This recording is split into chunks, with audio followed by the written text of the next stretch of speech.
announced to the citizenry, high above the Earth, beginning at an altitude of 1,000 miles and extending an additional 25,000 miles, lay lethal bands of radiation called the Van Allen radiation belts. Every space mission in history with humans on board, from both the United States and Soviet Union, from the first in 1961 to the present, has been well below this deadly radiation field.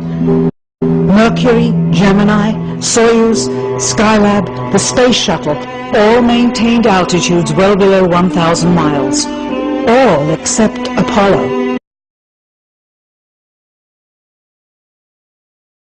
The more experienced Soviets spent 100 hours in space for every 20 hours of the US.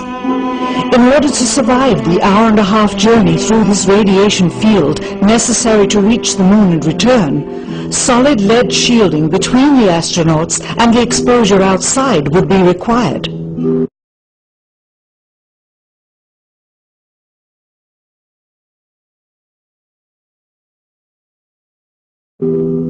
The mammoth Saturn V rocket used by Apollo was already 35 stories tall and weighed as much as a battleship.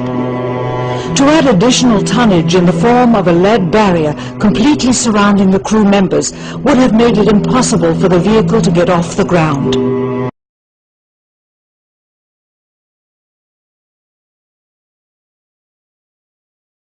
That is why the Soviets, though more advanced, only sent an unmanned probe to the moon.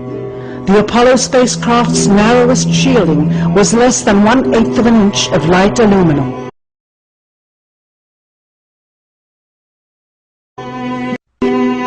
In 1998, the Space Shuttle flew to an altitude of 350 miles, one of its highest altitudes ever, hundreds of miles below the beginning of a field of radiation that was so severe that the astronauts inside of their shielded spacecraft and inside of their shielded spacesuits saw flashes of light with their eyes shut that they described as shooting stars, due to radiation penetrating first the shuttle's shielding, then their spacesuit shielding, then their skulls, and finally the retinas of their closed eyes.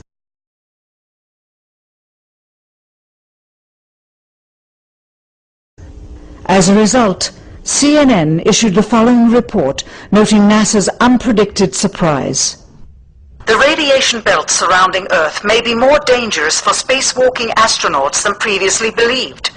Scientists say the phenomena known as the Van Allen belts can spawn killer electrons when the Earth's magnetic field changes. These electrons that are being studied could have an important effect not only on satellites, which has happened in the past, but could also affect the astronauts by creating large doses of radiation that could influence their health.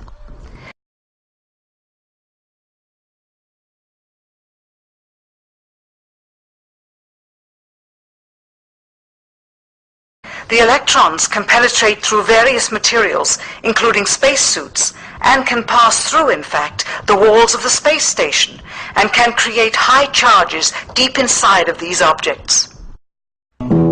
President Kennedy, a man of political, not scientific background, set the irrevocable goal of landing a man on the moon by the end of the 1960s, just days after America's first astronaut had spent a mere 16 minutes in space, not even achieving a single orbit around the Earth.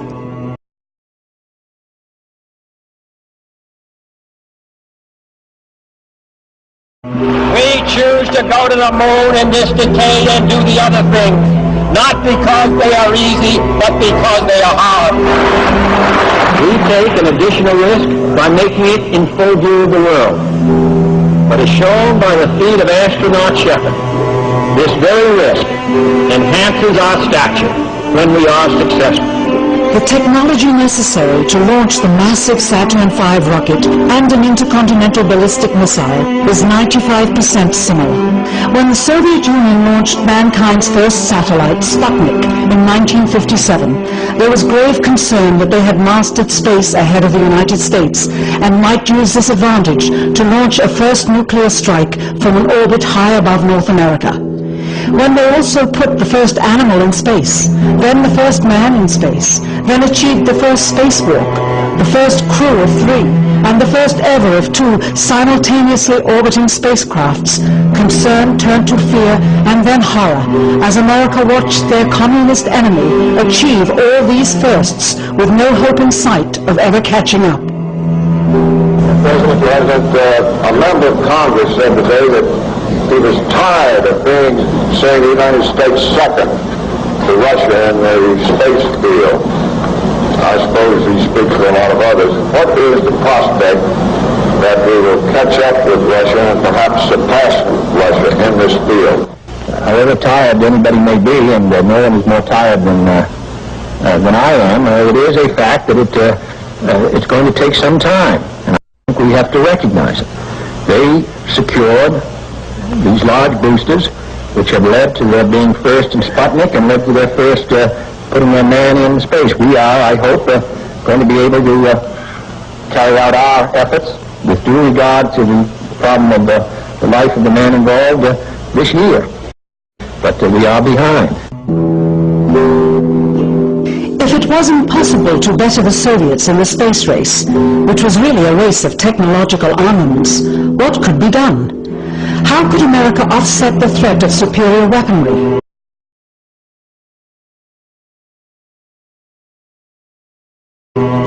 Throughout the history of rivalry and war, astute generals of lesser armies than their counterparts have used deceit and misinformation as a method to achieve victory. In World War II, for example, columns of inflatable tanks were placed at locations afar from Normandy to draw German forces away from the real location of invasion.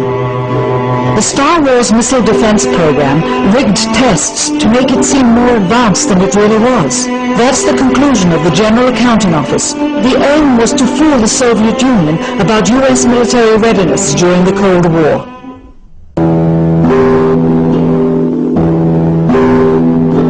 Certainly, it was not possible to fool just the Soviets about US strategic capability in the 1960s, while somehow informing 200 million Americans of the truth secretly.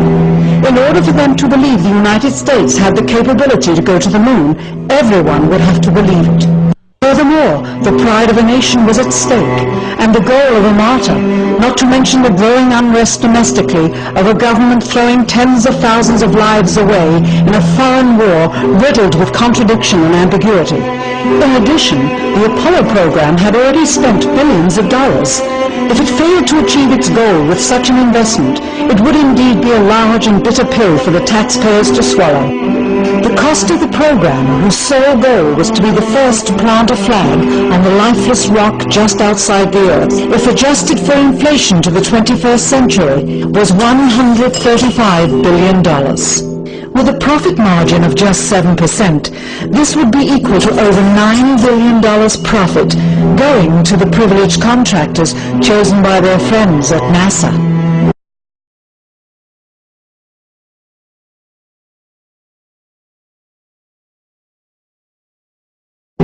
If the machinery was in fact only achieving Earth orbit, as other earlier missions had already done, then the completion and functionality of the other components would not have been as important, and even more profit would have been made.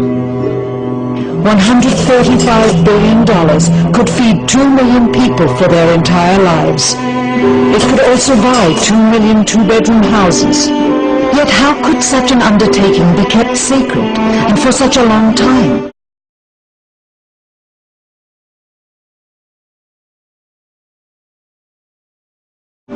To the latter, one needs only to remember that an unsolved riddle 6 years older, the assassination of President Kennedy, still daunts the minds of the vast majority of Americans.